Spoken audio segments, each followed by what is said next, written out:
வணக்கம்.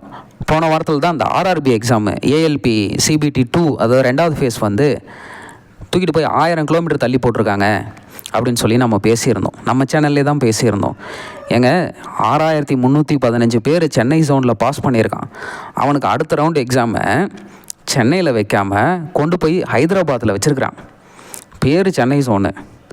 மதுரையிலேருந்து ஒரு பையனை ஹால் டிக்கெட் ரிலீஸ் பண்ணதே பரீட்சைக்கு 2-3 நாளைக்கு முன்னாடி தான் பரீட்சைக்கு ஹால் டிக்கெட்டை ரிலீஸ் பண்ணுறான்.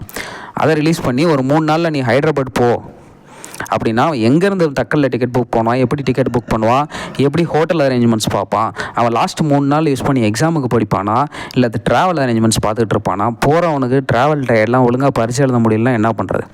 இதை வந்து அந்த பசங்க கேட்குதுங்க.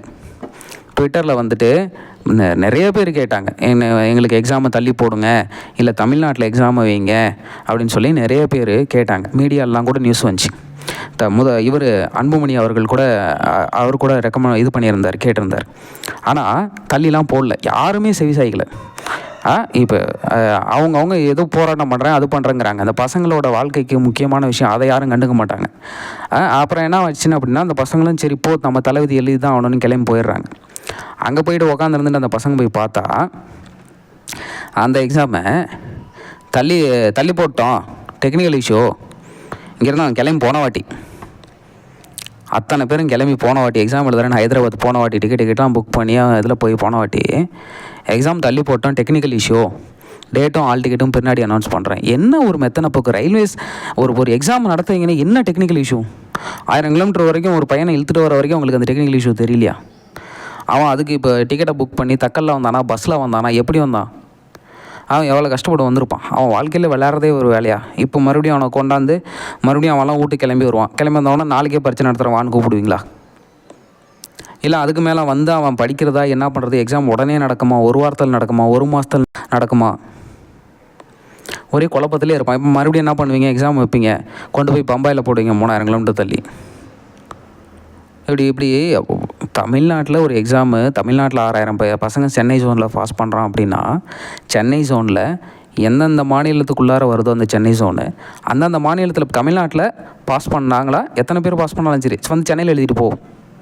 தெலங்கானாவில் எத்தனை பேர் பாஸ் பண்ணாலும் சரி ஹைதராபாத்தில் எழுதிட்டு போ. அப்படி ஒரு காமன் சென்டர் போடு. அந்த ஒரு பசங்க எங்கே இருந்தாலும் அவங்க ஒரு தலைநகரத்துக்கு போயிடுவாங்க. அதுக்கு அவங்களுக்கு தெரியும். ஏதோ இப்போ போய் அவன் அங்கே போயிட்டு அவன் அங்கே அலைய விட்டுட்டு அவனை எதை வேஸ்ட் பண்ணுறத விட இது ஈஸியான வேலை இல்லை. போன வாட்டியும் சூர்யா அகாடமி தான் இதற்காக நாங்கள் கேட்டோம், இந்த வாட்டியும் கேட்போம். மாணவர்களுக்காக யாராவது நிற்கணும். முதல்ல மாணவர்கள் கேரியர் சம்மந்தப்பட்டது. இந்தியாவோட எதிர்காலம் இளைஞர்கள் மட்டும் சொன்னால் பத்தாது. அந்த பசங்களுக்கு வேலை வாய்ப்பு ஏற்படுத்தி தரோம், 50,000 போஸ்டிங் போடுறோம், 1,00,000 போஸ்டிங் போடுறோம் அப்படின்னு சொன்னால் பத்தாது. அவனுங்களுக்கு ஒரு பிரச்சனைனா அதுக்கு வந்து சப்போர்ட் பண்ணணும், நின்று சப்போர்ட் பண்ணணும். அந்த கேரியர் அவன் எப்படி போய் அந்த கேரியரை அச்சீவ் பண்ணுற வரைக்கும் அவனுக்கு ஏதோ ஒரு பாத்தை ஏற்படுத்தி கொடுக்கணும்.